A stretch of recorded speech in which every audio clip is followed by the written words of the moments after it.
El rol de la Iglesia, cuando el temor toma el control de una nación.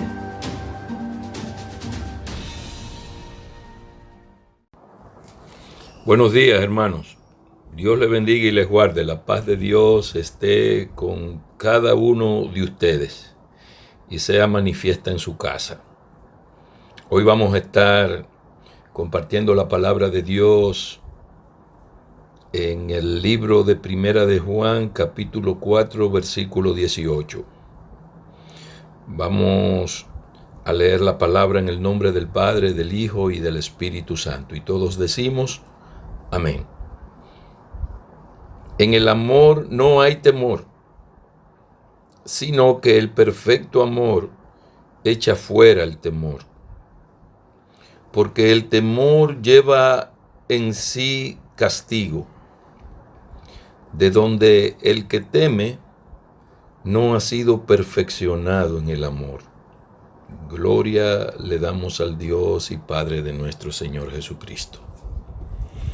Padre, gracias por este tiempo, gracias por tu palabra. Ahora, Dios mío, vamos a compartirla con nuestros hermanos y queremos, Señor, que seas tú quien abras nuestro entendimiento de manera que esta palabra la podamos aprovechar. Que esta palabra sea viva y eficaz para tu iglesia en este tiempo. Te lo pedimos en el nombre de Jesús. Amén. Bien, hermanos. Esta palabra habla del amor de Dios y habla del temor, no del temor en el cual siempre se nos ha adoctrinado en cuanto a que la iglesia debe siempre tener el temor de Dios en su corazón, debe conocer el temor de Dios. El temor que tiene que ver con la honra, con el respeto, con la obediencia que le debemos a nuestro Dios. No, ahora este versículo no habla de ese temor. Este versículo habla del temor como miedo.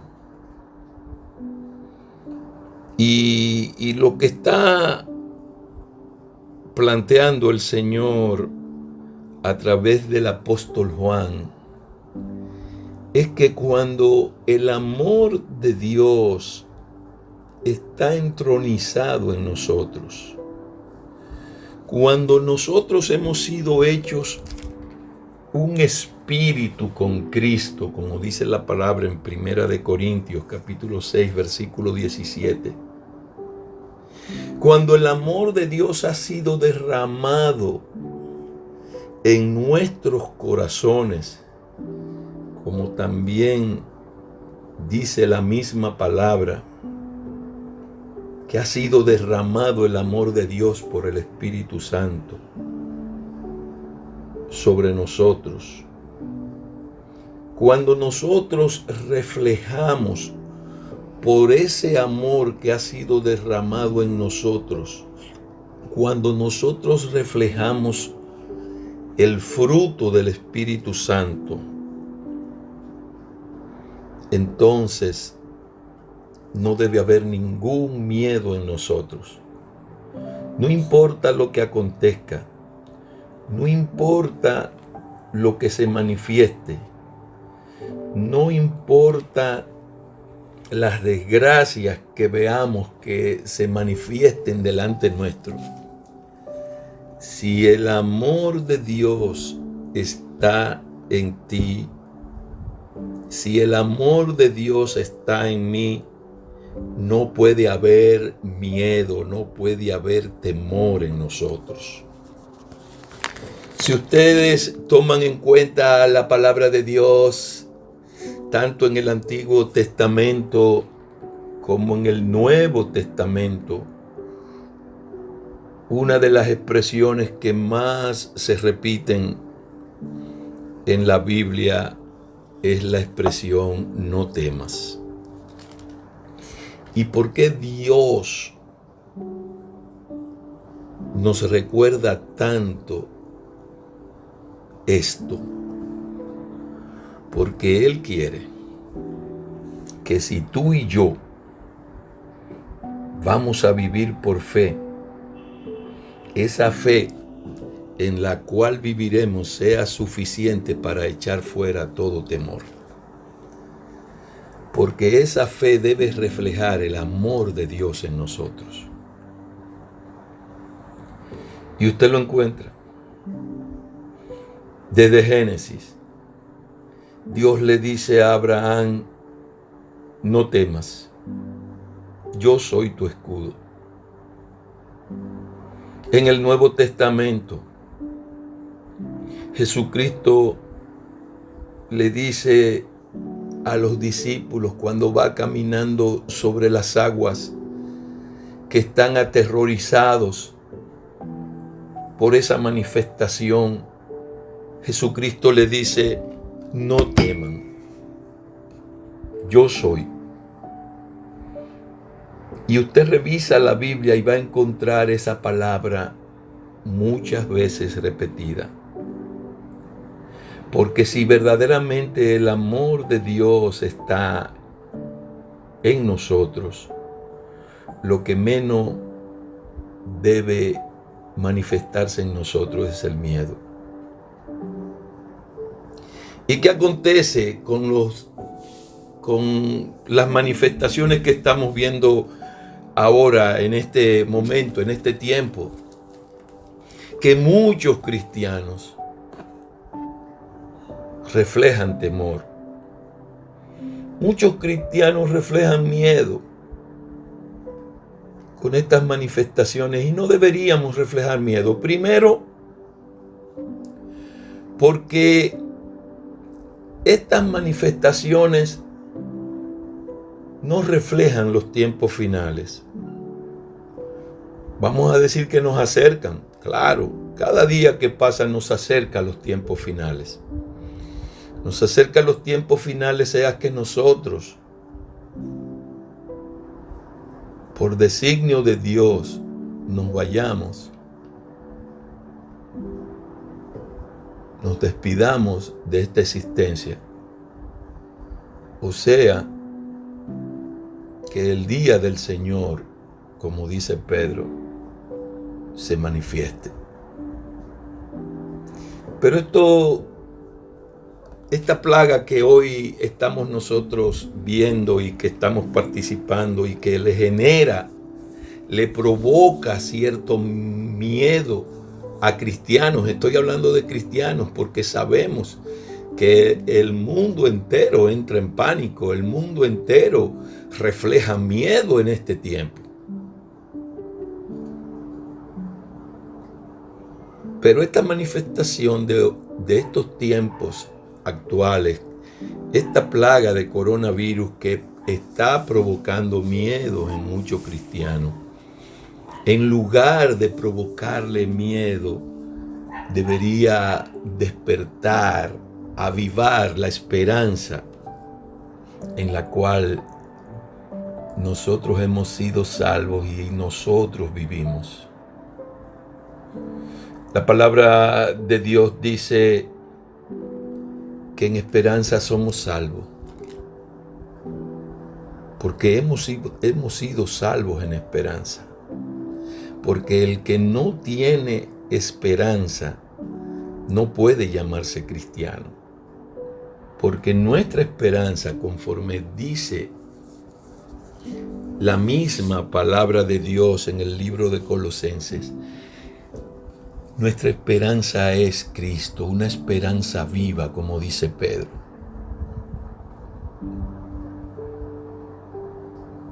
Y esto así, hermanos,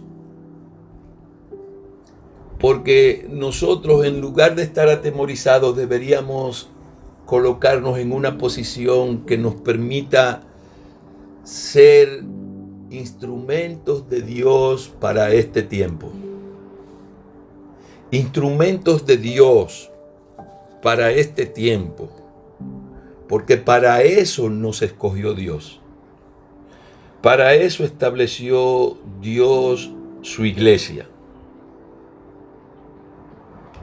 para que fuéramos instrumentos de Él, deshaciendo obras de las tinieblas. Y entonces, si lo vemos así, Podríamos decir, como yo se lo he dicho a algunos hermanos, podríamos decir que este tiempo es de gran bendición para la iglesia. Este tiempo que toda la humanidad está viendo como un tiempo de tribulación, como un tiempo de desgracia, debería ser de gran bendición para la iglesia, porque este es el tiempo que la iglesia debe aprovechar para ponerse a cuenta con Dios, para que Dios pueda obrar en nuestra vida, para que despertemos, para que seamos restaurados, porque muchos de nosotros nos acomodamos en el tiempo y de alguna manera nos convertimos, venimos a Cristo con mucha pasión y nos convertimos, y Dios hace cosas grandes en los primeros tiempos de nuestra conversión a través de nosotros, pero después vamos tomando una posición cómoda, que nos lleva a una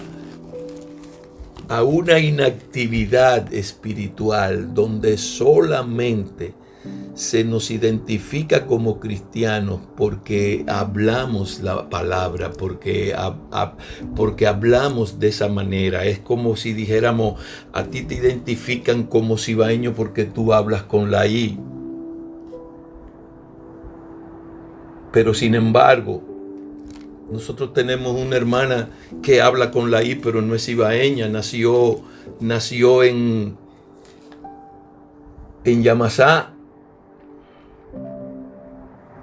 Así mismo acontece, muchos de nosotros continuamos identificándonos como cristianos, pero no lo somos porque no reflejamos los frutos que debe reflejar un cristiano. Y este tiempo debería servirnos a nosotros para volvernos a Cristo, para retomar la comunión que hemos perdido, para que nosotros nos enfoquemos en el propósito, en el plan de Dios para nosotros, y vengamos verdaderamente humillados delante de Él y le podamos decir: oh Señor, restáuranos. Oh Señor, ten misericordia de mí. Yo he perdido el hábito de orar, pero este tiempo en que se nos ha llamado a estar recluidos en los hogares, este tiempo yo lo voy a usar para que tú tengas a bien manifestar tu misericordia sobre mí y restaurar mi tiempo de oración y restaurar mi comunión contigo. Ya yo no tengo ánimo para orar, pero yo quiero que tú me ayudes a orar. Yo no tengo ánimo para ayunar, pero yo quiero que tú me ayudes a ayunar. Yo quiero recuperar lo que he perdido para poder ser instrumento tuyo, para proclamar que tú eres el Dios grande en este tiempo y que podemos alzar nuestros ojos a los montes. Yo le tengo que decir esto a mi familia, yo le tengo que decir esto a todos aquellos que se han apartado de ti. Hermanos, la palabra de Dios dice que el necio dice en su corazón que no hay Dios. Y el Señor nos muestra un gran necio en la palabra. En el libro de Éxodo nos muestra al faraón de Egipto, tremendo necio, que cuando por primera vez Moisés llega a su presencia y le da el mensaje que le mandó Dios, declaró con soberbia y arrogancia, diciendo que quién era Jehová, que él no conocía a ningún Jehová, que quién era Jehová para decirle a él lo que tenía que hacer. Sin embargo, hermanos, si leemos la palabra de Dios en el libro de Éxodo, de los capítulos 5 al 12, en esos capítulos donde acontecen todas las pruebas, todos los juicios que estableció Dios sobre el pueblo de Egipto, en esos capítulos la mentalidad del faraón fue cambiando. De haber declarado que quién era Jehová y que él no conocía ningún Jehová, cada vez que veía la manifestación del poder de Dios sobre su pueblo, entonces fue cambiando y al final declaró: yo conozco que he pecado contra Jehová. Vayan y adoren a Jehová, el Dios de ustedes. Y podría acontecer que este coronavirus y otras manifestaciones que veremos, si Dios permite que todavía nosotros respiremos, otras manifestaciones grandes, quizás más grandes que la de este coronavirus, se van a estar sucediendo en los próximos años en el mundo entero. Sucederá que todo esto acontecerá para que el mundo entero conozca al Señor. La palabra de Dios dice en el capítulo 46 del libro de los Salmos, gloria a Dios, dice el versículo 10: estén quietos y conozcan que yo soy Dios. Seré exaltado entre las naciones, enaltecidos seré en la tierra. Ustedes, los escogidos, ustedes que forman mi pueblo, estén quietos, no se preocupen. Ustedes van a ver que yo soy verdaderamente Dios. Y no solamente eso verán que todos aquellos que me han negado, verán que todos aquellos que se han creado sus propios dioses para negarme a mí, reconocerán, me exaltarán, reconocerán que yo soy Dios. ¿Y cómo lo va a lograr el Señor? A nosotros nos ha usado para predicar la palabra, hermano, y nosotros somos testigos de que aún predicando la palabra, la gente continúa con un corazón endurecido, que no todos han escuchado nuestro anuncio, como dice la palabra en Isaías, que no todos son, digamos, aceptos en cuanto a recibir la palabra y reconocer al Señor como Dios Todopoderoso. Entonces, ¿cómo va a lograr Dios que Él sea exaltado en las naciones? Que Él sea reconocido, enaltecido en toda la tierra. Es muy posible, hermanos, que Dios use el mismo sistema que usó con el faraón para que lo reconociera. A través de muchas pruebas, a través de muchas plagas, a través de muchas cosas. Pero la iglesia, hermanos, la iglesia tiene que estar en una permanente intercesión para que la gente que aún no conoce a Jesucristo venga a Cristo, porque debemos reconocer y no olvidar que el propósito de Dios es que todos sean salvos. Hermanos, con esto les voy a terminar. La palabra de Dios dice en el libro de segunda de Pedro, dice que el día del Señor vendrá como ladrón en la noche. Si el día del Señor vendrá como ladrón en la noche, yo le aseguro que el rapto también vendrá como ladrón en la noche. Nosotros nunca podremos discernir, ni podremos decir, ni podremos profetizar el tiempo en que acontecerá el rapto. Porque cuando el día del Señor acontezca, que acontecerá y se manifestará como se manifiestan los ladrones que no avisan nunca cuándo se van a meter en las casas. Cuando ese día del Señor acontezca, vendrá también con el rapto. Ya antes se habrá manifestado el rapto. Por eso nosotros no debemos preocuparnos por ver situaciones como la que estamos viendo. El amor de Dios tiene que permanecer en nosotros. El amor de Dios tiene que ser edificante en nosotros, para nosotros compartirlo con aquellos que no tienen esperanza, hermanos.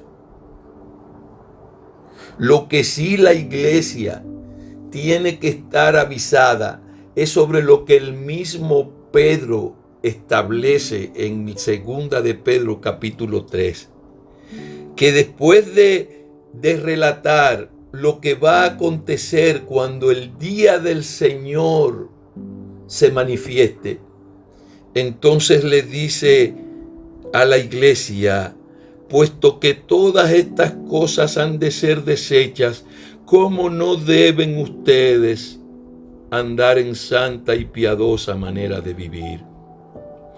Y vuelve y le dice en ese mismo libro, unos cuantos versículos más adelante: pero nosotros esperamos según sus promesas cielos nuevos y tierra nueva en las cuales mora la justicia. Por lo cual, oh amados, estando en espera de estas cosas, procuren con diligencia ser hallados por Él sin mancha e irreprensibles en paz. De eso es que tiene que ocuparse la iglesia. Mejoremos nuestra condición, mejoremos nuestra relación con Dios. No importa cuándo vaya a acontecer el día del Señor, lo que nosotros tenemos es que preocuparnos para ser participantes de ese evento. Porque no sabemos cuándo va a acontecer, y por eso Pablo nos hace la advertencia: guardémonos viviendo una vida santa y piadosa. Y así, cuando la iglesia se preocupe por vivir en una vida santa y piadosa, no manifestará miedo, no manifestará temor, sino que dirá, como dice Juan cuando se despide en el libro de Apocalipsis: el que da testimonio de estas cosas dice: ciertamente vengo en breve, hablando del Señor. Amén. Y Juan dice, cuando el Señor dice ciertamente vengo en breve, Juan dice: amén, sí, ven, Señor Jesús. Eso es lo que tiene que hacer la iglesia. Sí, ven, Señor Jesús. Sí, ven, Señor Jesús. Aquí estamos. Hemos hecho lo que tú nos has mandado. Sí, ven, Señor Jesús. Hermano, Dios les bendiga, Dios les guarde, Dios les prospere, y que la paz de Dios esté con cada uno de ustedes.